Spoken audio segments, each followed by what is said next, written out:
So what happened is that after that, the US, after the invasion, of course, asked other countries, even though Sweden wasn't formally not recognizing the right to invade a country, to provide soldiers in Afghanistan. And Sweden, along with other European countries, have done so.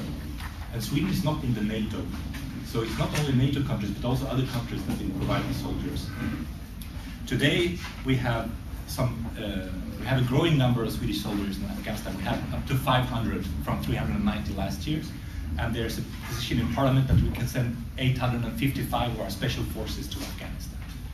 And they are placed in Mazar-i-Sharif, which is in the northern part of the country, so they're not in the heavy combat zones like the Canadians, for example, or the British troops are in the south of the country. But anyway, there have been casualties, and there have been many instances when the Swedish forces have been opening fire and also killing Afghans. So, of course, as the violence is spreading now through the country and the Taliban are growing in force, our troops are getting more involved, and there's also pressure on them to send soldiers south to take part in the real combat zones. And this is also meaning that the whole discussion is getting more serious in Sweden, Norway, other countries as well. And then there is a special problem for us as a neutral, non-aligned country to have soldiers under NATO command and under US command in practice, as we have in Afghanistan. We have very little say about the strategy of the war, and in practice we are part of a war that started as a peacekeeping operation that developed into a war with combat troops. And also, of course, we are part of a coalition that make themselves responsible for severe atrocities, you have to say, bombing civilians, killing totally innocent people, including children and women, doing several mistakes, and also clearly not following the recommendations of the Afghani government. You can say whatever you like about the Karzai government, you can say many things about him and his government, but he has repeatedly asked the US and the other forces not to bomb civilians and to ask for permission before going into villages and to use airstrikes. But it's neglected. So we face ourselves being in a situation where we started to believing that we send troops to a peacekeeping mission, and now we're part of a war as an alliance conducting this war against the Taliban, and also an alliance committing atrocities.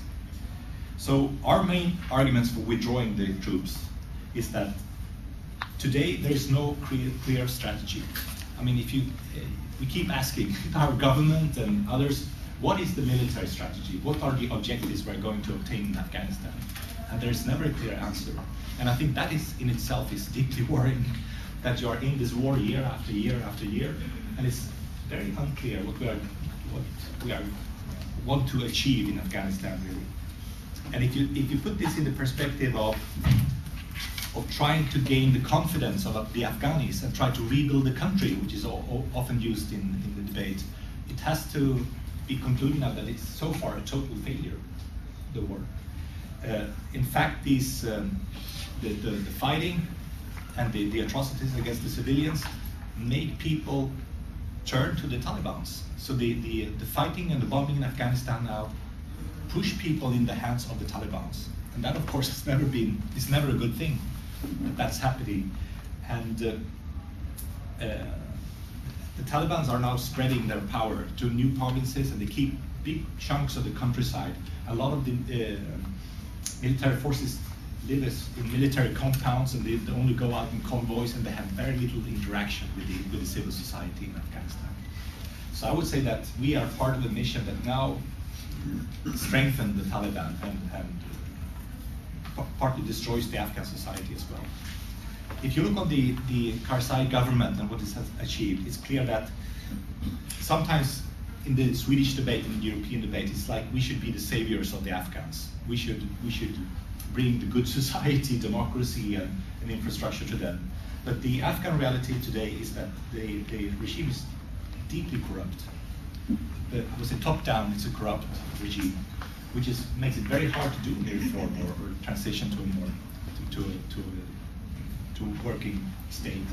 Some improvements have been made, but in some other areas there's been deep crisis. If you look on the drug traffic and the growing of the opium in Afghanistan is worse than ever, and it's quite clear that there are deep connections between the Karzai government's parts of it and the production of drugs in Afghanistan.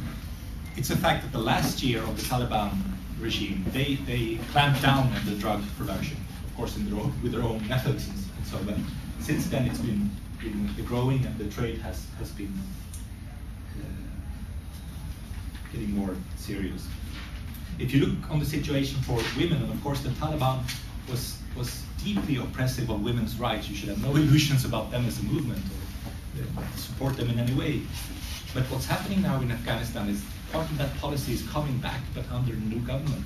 There was a new decision in the parliament in Afghanistan, ratified by the president himself, concerning the Shiite minority in Afghanistan that is horrendous, that in practice legalizes rape within the marriage, that severely restricts women's right to free movement and to dress how they like, etc. So we are now defending a government that conducting the policy we are saying that we are there to prevent. So many fields. When it comes to the reconstruction of the country and the building of infrastructure, there has been some improvement in some districts, but if you look on how much it has been costing and how little has been achieved, it's very disappointing. And a lot of money is simply disappearing.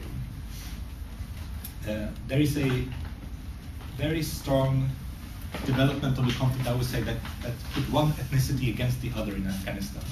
And I think many Afghans in the south of the countries that are Pashtuns, which is the largest group of the population, as you know, they more and more connect the Taliban's, which has always been a Pashtun movement, you could say, to the defense of the Pashtuns themselves. And what happens when you have a foreign occupation and you are the victim of military atrocities, you turn to the one that is the other side, and that is what's happening now. So I would say this structure of the conflict as an ethnic conflict that is made worse by the foreign involvement is getting worse by the day.